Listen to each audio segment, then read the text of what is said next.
Des attaques à l'arme blanche en pleine rue depuis quelques mois et particulièrement depuis le déconfinement, Bordeaux est confronté à une recrudescence de la violence. Beaucoup de Bordelais ne reconnaissent plus trop leur ville. Ces agressions sont souvent le fait de jeunes migrants isolés et parfois exploités par des réseaux. C'est le dossier de cette édition. Il est signé Nicolas Coadou, Mathieu Benito et Véronique Landolfini. Ce Bordelais revient pour la toute première fois sur les lieux de son agression. Il y a 6 mois, Slim Bellalam a été victime d'un large coup de cutter au visage. Il serait parti ici. Et bien là, c'était fini. Les chirurgiens m'ont dit 3 cm plus bas et j'étais mort. Il fêtait ses 30 ans dans ce bar du centre-ville quand un homme vole le portable de son ami. Slim s'interpose, mais son assaillant sort aussitôt une arme.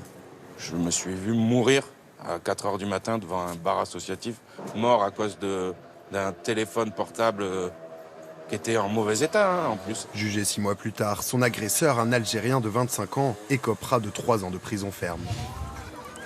Depuis quelques mois à Bordeaux, ce type d'agression est en forte augmentation. Et selon la préfecture, dans la moitié des cas, elles sont commises par de jeunes migrants.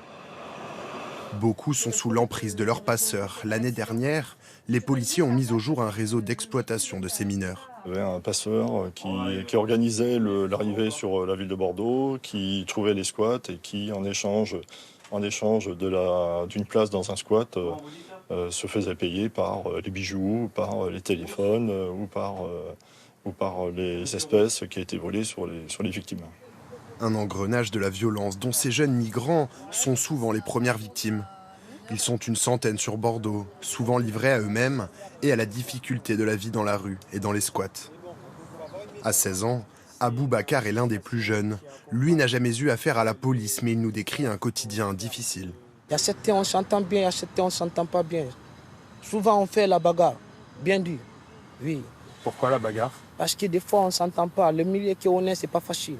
Chacun a son comportement, ça se passe de toutes les manières, tu vois. Pour échapper à la justice, ceux qui commettent des délits refusent de donner leur véritable identité ou de se soumettre à des tests ADN. Une stratégie qui complique considérablement le travail des enquêteurs.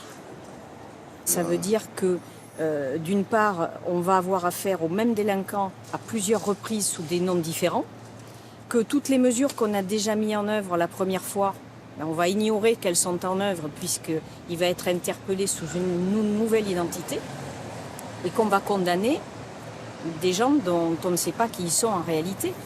De leur côté, ces médiateurs tentent d'enrayer la spirale de la violence. Ils peuvent proposer des soins médicaux, une mise à l'abri ou simplement engager le dialogue avec ces jeunes, souvent totalement démunis.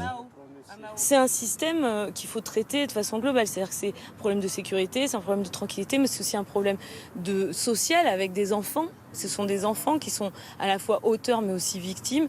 Et se dire comment nous tous ensemble on peut faire progresser la protection de ces enfants pour que le système s'arrête. La ville compte maintenant sur l'arrivée de nouveaux policiers prévus à la rentrée pour mieux endiguer le phénomène.